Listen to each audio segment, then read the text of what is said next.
যে সকল নাগরিক, যে সকল বাংলাদেশি নাগরিক ভারতের বিরোধিতা করে, তিনিরা শুধু রাজনৈতিক ইস্যু তৈরি করার জন্যই বিরোধিতা করেন। মূলত তলে তলে তিনিরাও ভারতের আনুগত্য করেন। বিশেষ করে যারা বিরোধী দলে আছেন, তিনিরা অনেকেই ভারতের বিরোধিতা করেন, কিন্তু খুঁজলে নিলে দেখা যাবে যে অনেক ভারত বিরোধী লোক আছেন যিনিদের ঘনিষ্ঠ আত্মীয় স্বজন ভারতে বসবাস করেন এবং ভারতের নাগরিক, কিন্তু রাজনৈতিক ফায়দা হাসিল করার জন্য তিনিরা ভারতের বিরোধিতা করে একটা রাজনৈতিক ইস্যু তৈরি করে ফায়দা লুটতে চেষ্টা করেন। আমি এই ধরনের লোকদেরও বিরোধিতা করি না, কারণ রাজনৈতিক সুবিধা আদায়ের জন্য এই অধিকার সকলেরই আছে।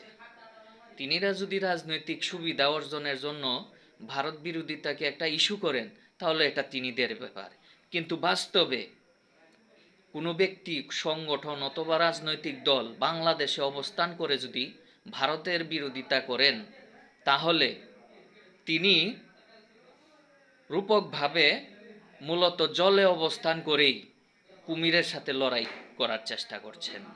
অতএব যিনিরা বাংলাদেশে অবস্থান করে ভারতের বিরোধিতা করবেন, তিনিদের মূলত সমস্যা হতে পারে।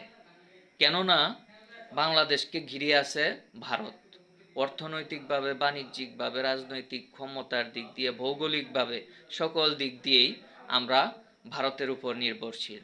মূলত বাংলাদেশ হচ্ছে ভারতের একটা স্যাটেলাইট স্টেট। এই অবস্থায় ভারতের বিরোধিতা করা জাস্ট নিছক শুধুমাত্র একটা রাজনৈতিক ইস্যু মাত্র, এছাড়া বাস্তবে এটার কোনো মূল্য নাই, কোনো গুরুত্ব নাই।